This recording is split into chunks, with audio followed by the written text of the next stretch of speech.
네, 우리 앞서서 본 요한복음 3장 말씀에 이어서 4장에 이르러서 니고데모의 이야기, 또 세례 요한에 대한 말씀을 보셨는데, 3장에 나오는 니고데모와 오늘 이제 본문 요한복음 4장에 나오는 한 여인에 대한 이야기는 아주 대단히 대조되는 이야기를 우리에게 들려주고 있습니다. 니고데모는 우리가 아는 대로 사회적으로 존경받고 여러 면에서 성공적인 이름, 성공적인 인생을 살았던 그런 사람이죠.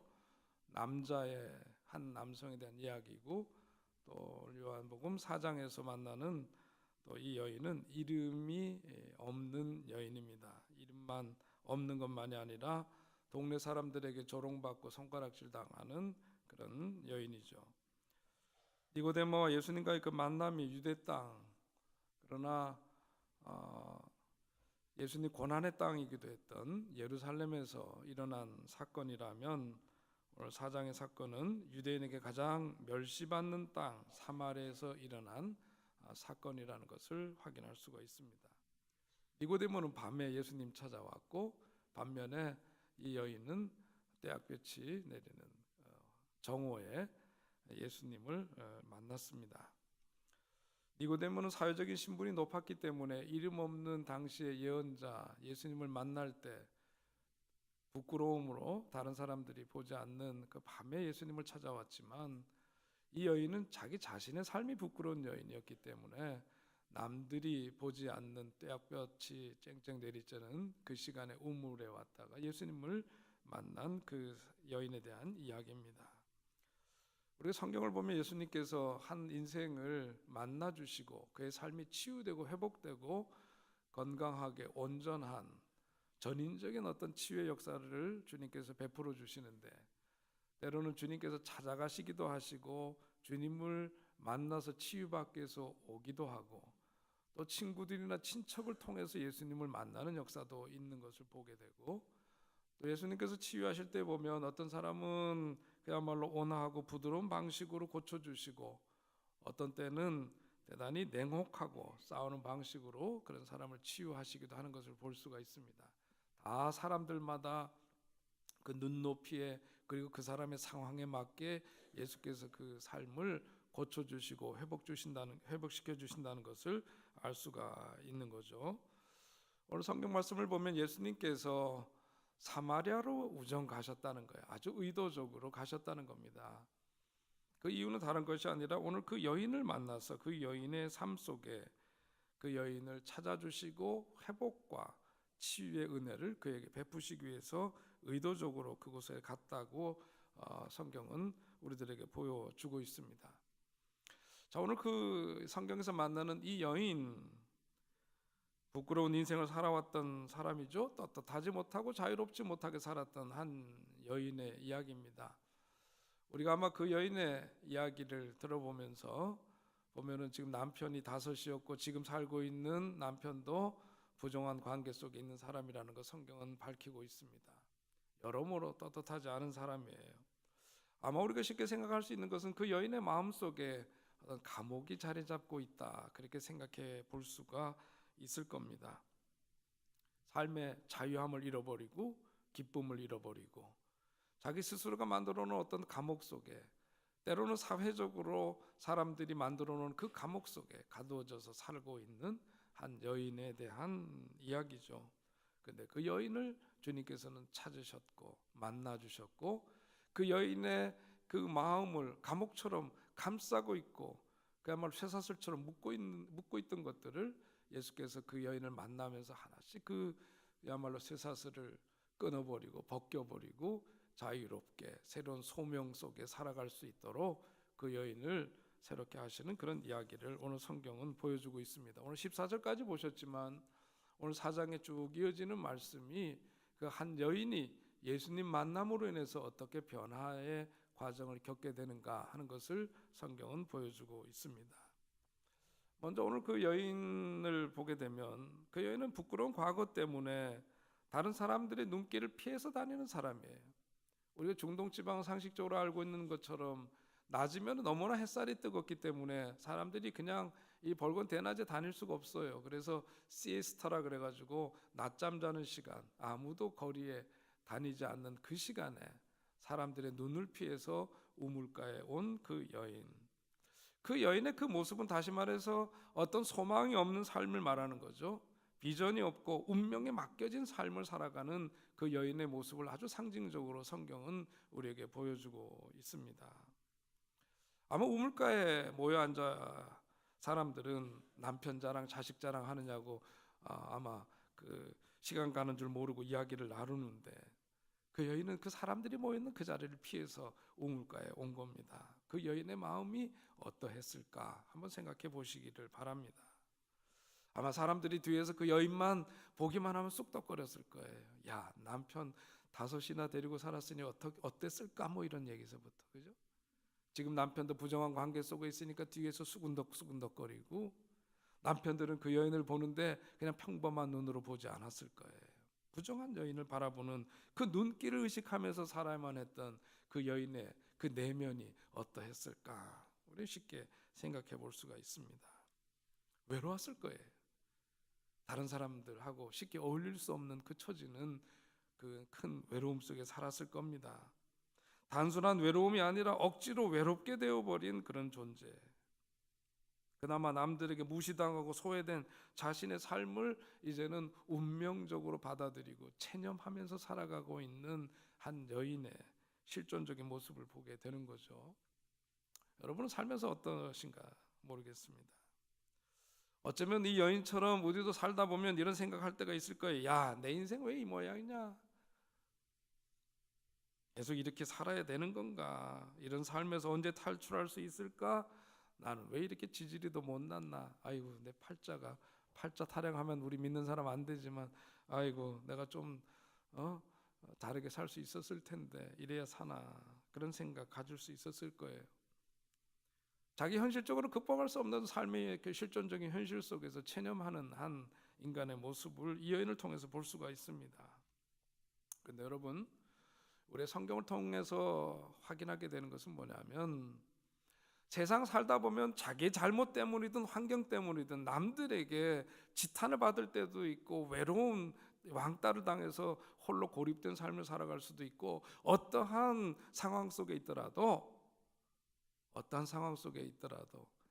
내가 나를 포기하면 안 된다는 것을 기억하시기 바랍니다. 아멘. 여러분, 내가 나를 포기하면 안 되는 거예요. 나마저 나를 포기해버린다면, 나마저 나를 무시하고 운명론적으로 나를 포기해버린다면, 이것은 불행 중에 아마 가장 큰 불행일 거예요. 다른 사람들은, 심지어는 가족마저도 나를 포기한다고 할지라도 나는 나를 포기하면 안 되는 거예요. 세상 사람들이 뭐라고 얘기하더라도 우리는 누구냐? 하나님의 자녀임을 잊지 마시기 바랍니다. 안 믿어도 하나님의 자녀예요. 믿는 사람만이 하나님의 자녀 아니에요. 그러니까 예수님을 믿든 안 믿든 우리 인간은 다 하나님의 피조물이고, 그래서 세상 누가 뭐라고 하더라도 내가 나에 대해서 포기해서는 안 된다 하는 점을 분명히 해야 될 줄로 믿습니다. 사마리아 여인은 스스로 포기하고 체념하면서 살아가고 있는 거예요. 그런 현실 속에 예수께서 그를 찾아주셨습니다. 좀 더 들어가서 보면 그 여인의 어떤 여인이냐, 세상의 현실 조건 때문에 그 인생을 판단하는 여인이에요. 11절에 있는 말씀을 보면 이렇게 되어 있죠. 물기를 그릇도 없고 이 물은 깊은데 어디서 이 생수를 얻겠사옵나이까. 예수께서 물을 달라 그러면서 그 여인의 그 마음의 감옥에 가져져 있는 그 여인을 해방시키기 위해서 그 여인을 만나 주시면서 소위 말 걸기를 하시는 거예요. 그러면서 그 여인의 묶여져 있던 그 마음을 풀어주시려고 시도를 하시는데, 그 여인은 어떤 생각을 늘 갖고 있었느냐면, 물기를 그릇도 없고 이 물이 깊기 때문에 내가 생수를 마실 수 없다라고 하는 그런 분명한 자기 한계를 설정하고 사는 사람이 바로 그 여인이에요. 물은 마시고 싶지만 물기를 그릇 없습니다 하는 것이 스스로가 갖고 있는 한계고, 또 하나는 이 우물이 좀 깊지 않았더라면 좋았을 텐데 깊어서 물을 마실 수 없는 그런 상황이라는 거예요. 여러분, 우리가 살다 보면 우리가 이런 현실적인 판단은 빠릅니다. 그렇죠? 그래서 이런 현실 속에서 우리가 살면서 차라리 모르면 속편할 텐데 알기 때문에 가슴 아플 때가 많은 거예요. 전에 우리 보았던, 여러분 많이 보신 영화 중에 마라톤이라고 있죠. 발달 장애를 안고 있는 한 아들의 그 어머니, 초원이 엄마가 영화에 보면 그런 얘기를 하죠. 내 소원은 초원이가 하루 먼저 죽는 거다. 그런 얘기. 발달 장애를 안고 살아가는 그 아들을 보면서 내가 죽으면 이 아들을 누가 돌볼 거냐. 그러니까 나보다 이 아이가 먼저 하루 죽는 게 그 엄마의 소원이었어요. 어떤 힘으로 능으로 안 되는 그런 현실 앞에서 어머니의 가슴 아픈 고백입니다. 어떤 아이가 이런 고백을 했어요. 엄마가 내 엄마가 아니었으면 좋겠어. 엄마가 내 엄마가 아니었으면 좋겠어. 이유가 뭐냐면 엄마가 나 때문에 너무 힘드니까. 백혈병으로 7살 때서부터 백혈병에 걸려갖고 8년 동안이나 너무너무 힘든 싸움을 하고 있으니까 그 아이가 엄마의 그 힘들어하는 모습을 보면서 차라리 엄마가 내 엄마가 아니었으면 좋겠다 그래. 우리가 살아가다 보면 이런 현실이 있는 거죠. 어떻게 할 수 없는 그런 현실. 그러나 말이죠, 그런 상황 속에서도 신앙인의 삶은 다른 거예요. 오늘 이 여인은 뭐냐면 우물이 그리 깊지만 않아도 내가 물을 길어 보겠는데 이런 거죠. 이 얘기는 다시 얘기하면 아유, 내 나이가 10년만 젊었어도 그럴 텐데, 아이고 나한테 사업자금 1억 원만 있었으면 좋았을 텐데, 그런 거랑 다를 바가 없는 얘기죠. 아이고 누구처럼 내 부모님이 나를 좀 더 밀어줄 만한 힘이 있었더라면 좋았을 텐데, 아이고 내가 남들처럼 좀 더 그때 공부 좀 더 했으면 좋았을 텐데, 그런 거예요. 물기를 그릇은 바로 그걸 말하는 거예요. 이 물기를 그릇 때문에 여러분 인생의 한계를 경험한 적이 없으신가요? 아니 어쩌면 지금 여러분이 이것 없어서 한계를 느끼는 물기를 그릇이 있다면 그 뭘까 생각해 보시기 바랍니다. 저는 성경을 보면은 너무 은혜로운 것이 구약도 그렇고 신약도 그렇고 우리는 우리 스스로가 생각하기에 우리 현실적인 판단이 너무 빨라요. 저도 저 자신을 보면서 그럴 때가 있고 아마 여러분도 그럴 거예요. 대부분이 그럴 겁니다. 현실을 보면은 아이고 현실이 딱딱딱 판단이 되잖아요. 이런 건 현실적으로 불가능하고 이래서는 이 한계가 있고 뭐 이런 계산이 우리는 굉장히 빠릅니다. 근데 성경을 가만 들여다보면은 그 성경에 나오는 인물들도 우리처럼 계산이 빠르고 판단이 빠르고 그러는데 참 미련한 존재가 있어요. 누구냐면 하나님이죠. 하나님은 우리 인간이 포기하고 뭔가 현실론적인 판단을 했음에도 불구하고 우리 하나님은 심각하게 어떤 계획과 어떤 뜻을 가지고 아주 어떻게 보면 대단히 죄송한 표현이지만 미련할 정도로 우리 하나님은 우리 곁에서 그러시는 거예요. 사람들은 포기하고 그냥 거기에 판단을 내리고 그냥 그걸 받아들이고 운명론적으로 그냥 이렇게 살 수밖에 없는 거다 규정하지만 우리 하나님은 안 그러시는 거예요. 인정치 않으시는 거죠. 그리고 말씀하시죠. 살아날 것이다. 일어날 것이다. 달라질 것이다. 이루어질 것이다. 우리 하나님께서는 그렇게 포기하지 않고 말씀하시는 거예요. 성경의 얘기가 그런 이야기예요. 여러분 아브라함과 사라가 그러잖아요. 아유 이쯤 했으면 할 만큼 했다. 땡. 그런데 하나님은 안 포기하셔. 그죠? 25년이라는 세월이 지나면서 막 그 사이에 그냥 사라의 여종하고 그렇게 해서 애를 낳으면 될까 어떻게 할까 별 오만 가지 생각을 다 하면서 난리 부르스를 치는데 하나님은 그냥 일관되게 그 약속 지키시면서 어떻게 보면 답답할 정도로 그러시다가 결국은 그 약속을 이루어 주시는 분이시죠. 나사로가 이미 죽은 지 며칠 되어서 몸에서 썩는 냄새가 나는데도 예수님은 아니다 살아나리라 그러시고 살리시는 주님이십니다. 할렐루야. 네. 우리 주님은 그런 분이신 거예요. 누가 이기는가요? 하나님이 이기시죠. 예수님이 이기시는 거예요. 예수님의 승리는 모든 것이 포기되어진 십자가의 죽음을 거치고서도 결국은 다시 살아나시기까지 최후 승리를 이루신 분이시고 지금도 살아계셔서 우리를 일으켜주시고 우리를 고쳐주시고 우리를 승리하게 하시는 주님을 만나기를 원합니다. 믿음은 이런 거예요. 우리는 물기를 그릇이 없는 것이 문제라고 생각하지만 예수님 말씀하시는 건 아니에요. 물기를 그릇이 없어서가 아니라 물기를 그릇이 없기 때문에, 그러기 때문에 예수님 전적으로 의지하고, 그렇게 될 때에 이전에 마시던 물은 한 번 먹고 돌아서면 또 마셔야 되는 물이지만 영원히 목마르지 않는 물을 너희들이 마시게 될 것이다 말씀하시는 겁니다.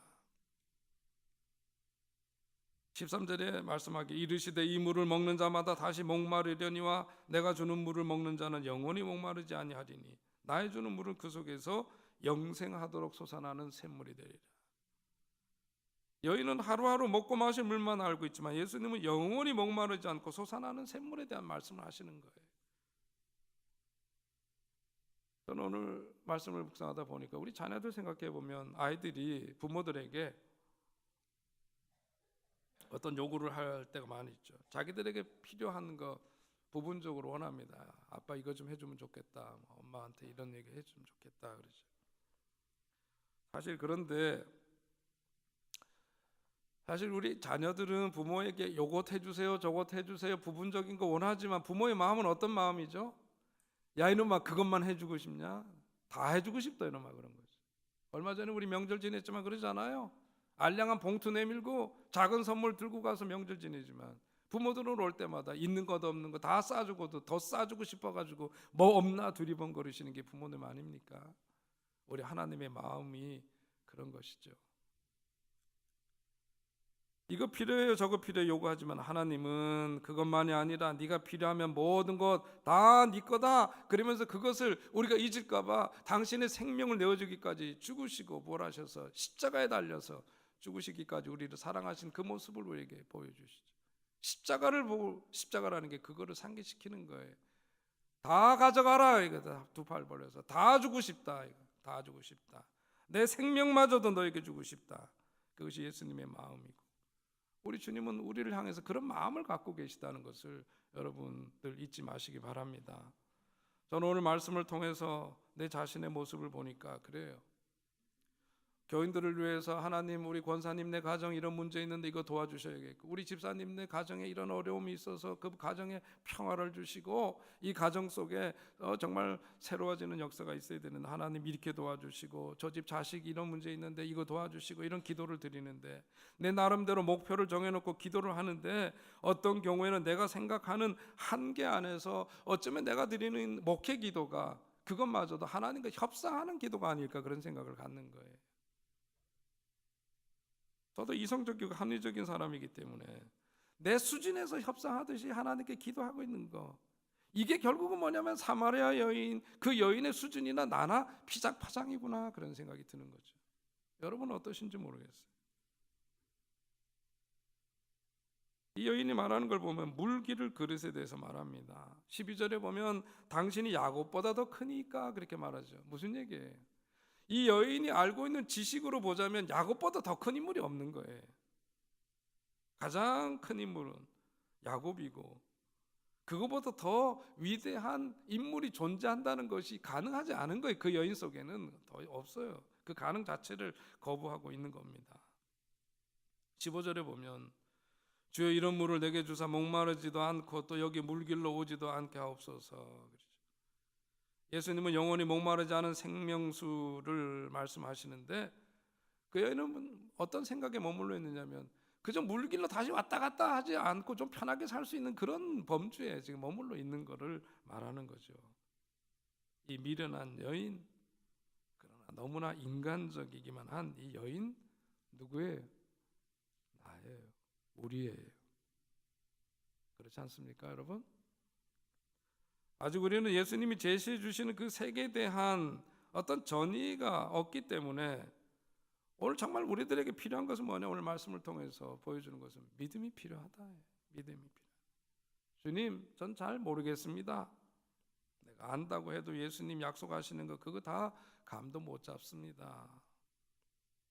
그러니 예수님, 나 전적으로 믿고 예수님께 맡깁니다. 나의 우둔함도 나의 부족한 그런 신앙도 주님 앞에 내어놓습니다. 말씀만 믿고 의지하고 살렵니다. 주님 나에 대한 하나님의 크신 뜻을 이루어 주옵소서. 우리에게 그런 믿음이 필요한 거예요.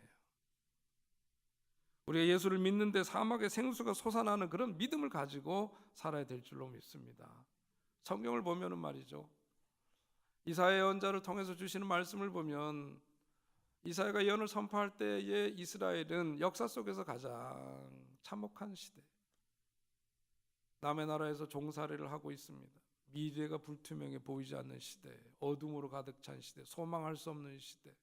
그러나 그들에게 주님께서는 예언자를 통해서 주시는 말씀이 그들로 하여금 노래하게 하시는데, 무슨 노래를 해요?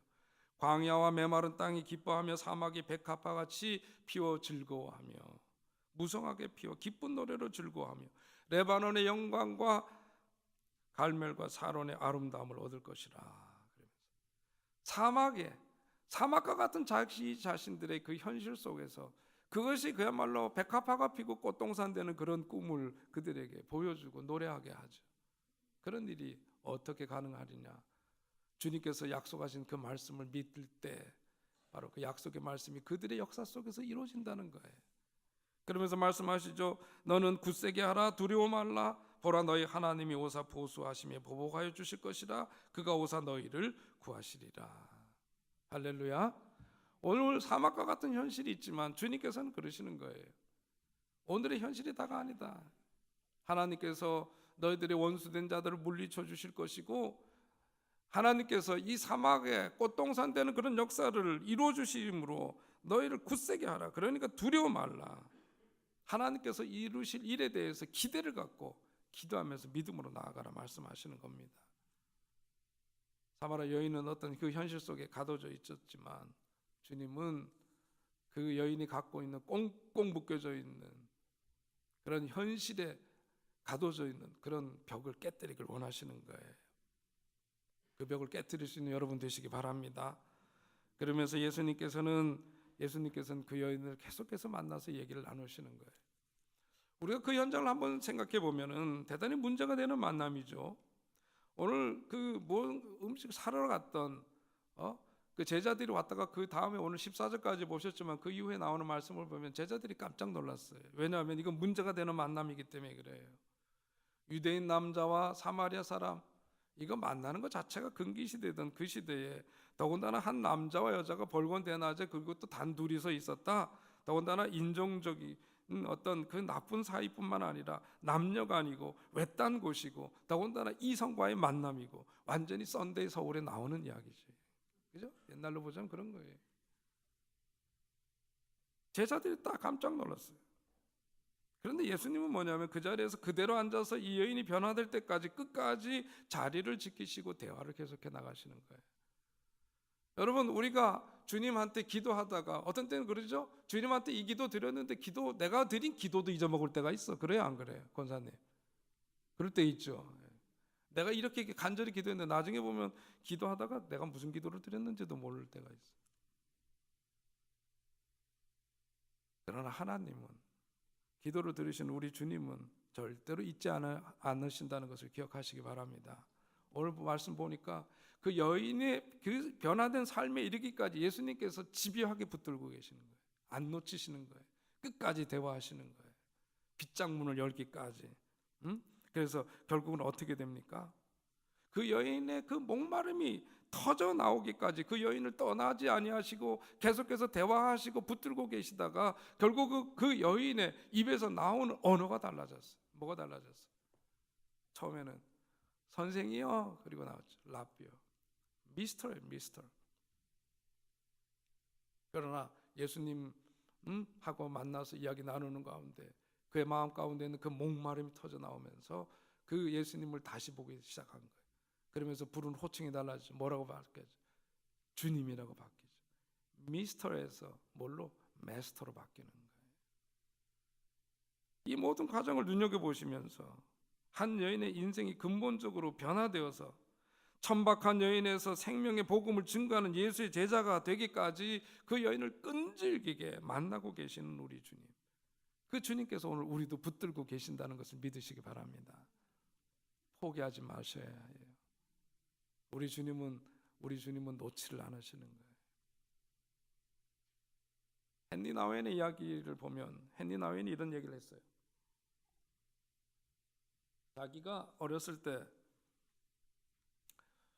서커스 구경을 갔는데, 서커스 구경에 가서 제일 신나는 건 뭐냐면 공중근해 타기였대. 공중근해 타기.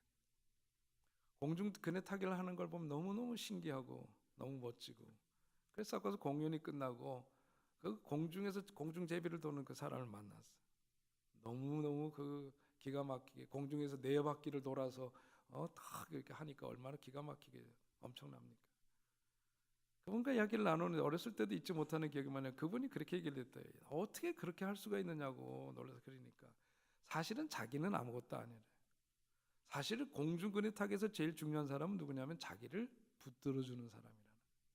그 사람이야말로 박수갈채를 받아야 될 사람은 사실은 그분이지, 나는 그 사람이 나를 잡아줄 것을 믿고 공중에서 그냥 몸을 던져서 몸을 그냥 회전을 할 뿐이고, 결국은 그 사람이 나를 잡아주는 거예요.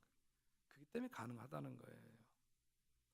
여러분, 우리가 살아가는 삶 속에서 우리가 이런 모양 저런 모양으로 이렇게 살아가, 우리 주님은 우리의 삶을 꽉 잡고 계시다는 것을 믿으시기 바랍니다. 우리 주님은 우리 손을 안 놓치시는 거예요. 그 속에서 생명의 역사가 나타나기까지 주님께서는 꽉 붙들고 계시는 거예요. 그러니까 오늘 이 여인의 입술에서 고백이 나오는 거예요. 여러분, 주님을 향한 고백이 있으시기 바랍니다. 우리도 신앙생활하면서 느끼는 거고 생활하면서도 느끼는 거지만, 여러분이 어떤 한 가정을 이룰 때도 뭐예요? 고백이 있기 때문에 남녀 간의 사랑에도 고백이 있어야 고백 이전과 고백 이후는 BC, AD로 나누는 것처럼 달라지는 거예요. 그렇죠? 고백이 있기 때문에 결혼하고 한 가정을 이룰 수 있는 거예요. 고백이 있어야 관계가 달라지는 거예요. 오늘 이 여인은 주님 앞에 자기 고백을 드렸어요. 그러면서 그의 인생이 달라지기 시작합니다. 오늘 우리는 누구나 다 포텐셜, 어떤 가능성을 갖고 있을 뿐이에요. 그런데 진정 주님을 만나야 그 삶 속에 생명의 역사가 나타나게 되는 것을 믿으십시오. 미켈란젤로의 작품을 보면, 미켈란젤로의 조각품이 모두 다 44작품이 있는데 그 가운데서 완성된 작품은 13개에 불과하대요. 13개에 불과한 그 작품들 보면 그림이 나오나요? 피에타상이라든지, 저기 나오는 또 데비드상, 저는 아주 훌륭한 작품들이 많죠. 모세상이라든지. 저는 완성된 작품이 13개인가 되는데 나머지 작품들은 다 뭐냐면 지금 나온 것처럼 미완성 작품들이에요. 조각을 다 끝내지 못했습니다. 화강암 덩어리에 발 하나만 조각하다가 그만둔 작품도 있고, 팔 하나만 뻗쳐 있는 작품도 있고, 코나 눈, 입만 나오다 만 작품도 있고, 끝내지 못한 작품들이 많아요. 그래서 어느 작가가 이런 얘기를 했습니다. 미켈란젤로의 미완성 조각품들을 보고 있다 보면 화강암 속에 감춰져 있는 생명들이 대화가 마스터의 손에 의해서 완성되기를 기다리고 있는 것 같다, 그런 얘기를 했습니다. 오늘 여인도 뭐냐면 이 목마름의 생명수가 터져 나와서 이 주님을 만남으로 인해서 그 이 고백 가운데 삶이 달라지는, 그래서 문제는 우리들 심령 속에 주님을 만나 주님 만남을 갈망하는 그 목마름이 있어야 되는 거예요. 그럴 때 주님께서는 우리의 삶을 변화시켜 주시고, 뭔가 지금 잠재되어져 있는 그런 삶이 완성된 미켈란젤로의 그 작품처럼 우리의 삶이 그런 완성에 이르는 삶으로 우리를 이끌어 주실 줄 믿으시기 바랍니다. 그런 역사가 그 여인에게 지금 일어나고 있는 거예요. 이런 고백을 하고 나니까 그 다음에 어떻게 되죠? 자기가 의지했던 것을 버리는 결단이 그 여인에게 있게 됩니다. 오늘 본문 14절까지 읽으셨지만 뒤에 나오는 28절에 보면 그 여자가 어떻게 됐느냐, 예수님 만남으로 인해서 서서히 그 마음의 빗장문이 열리고 마음의 감옥이 허물어지고 난 다음에 새로운 인생 살기를 결단하는 거예요. 그러면서 나타난 상징적인 이야기가 뭐냐면 여자가 물동이를 버려두고 그랬습니다. 이 물동이는 그 여인에게 너무나 소중한 것이에요. 생존의 수단이라고 얘기할 수 있을 거예요. 그런데 이제 그것을 버려두고 동네로 뛰어갔다는 겁니다. 이 물동이보다도 더 중요한 가치 있는 것을 발견했기 때문에 이전의 것은 허접해지는 거예요. 이것이 중요한 게 아니에요. 그것을 버려두고 내가 이전에 중요하다고 생각했던 것 버리고 새로운 가치를 향해서 뛰어가는 거죠. 우리 인생을 생각해 보면서 우리도 우물가 앞에서 물동이를 들고 그것이 인생의 전부인 양 우물가를 오고 갔던 그런 삶이 아니었을까. 그러나 진짜 예수 만난다는 것은 그거 포기하고 생명수 주시는 예수 그리스도만을 붙잡고 사는 삶이에요. 오늘 우리에게 그런 결단이 필요한 것입니다. 그런 결단이 있으시기 바랍니다. 그런 결단이 여러분 가운데 있으시기 바랍니다. 우물물 왔다 갔다 해봐야 그걸로 인생 되는 거 아니에요. 더 귀한 가치를 위해서 그거 버려두는 거예요. 그렇다고 목말라 죽는 게 아닙니다. 못 먹어 죽는 거 아니에요. 주님께서 책임져 주실 거예요. 새로운 가치를 위해서 지난날에 내가 생명보다 우리 주님보다 더 귀하게 여겼던 것들을 내려놓는 결단이 우리에게 있어야 될 줄로 믿습니다. 물동이가 새 건지 헌 건지, 물동이가 금으로 만들어졌는지 뭘로 만들어졌는지 세상 사람들은 다 그거 갖고 얘기를 해요. 그걸로 기준으로 삼고 평가할지 모르지만, 그러나 그거 붙잡고 산다고 인생 진정 행복해지는 것 아니고 거기에 인생에 답이 있는 게 아니에요. 예수님은 생명수를 마셔야 된다고 말씀하십니다. 주님께로부터 생명수를 마시고 영원한 생명에 이르는 기쁨 속에 살아가는 저 여러분 되실 수 있기를 주의 이름으로 축원드립니다. 끝으로 오늘 주님 주시는 말씀 속에 보면 이런 생명의 역사가 있기 위해서는 어떻게 됐어요? 앞에서 보면 내가 사마리아로 가야 되겠다고 하는 말씀을 하셨습니다. 사마리아가 뭡니까? 사마리아는 역사적으로 보자면 주전 721년경에 아수르에서 북이스라엘이 망해요. 북이스라엘에서 망하면서 상류층 사람들 모조리 다 포로로 끌고 갔습니다. 그 땅에 소위 민초들만 남았어요. 거기에 아수르 사람들이 와가지고 터를 잡으면서 거기에 살던 이스라엘 사람들하고 함께 혼혈이 되어서 그 자리에서 살았습니다. 200여 년이 지난 다음에 결국은 남유다도 망했는데, 남유다 사람들은 포로로 잡혀가 있으면서도 오히려 바벨론의 포로로 잡혀가 있는 그 시대에 오히려 이전보다 더 좋은 신앙을 회복하게 되었어요.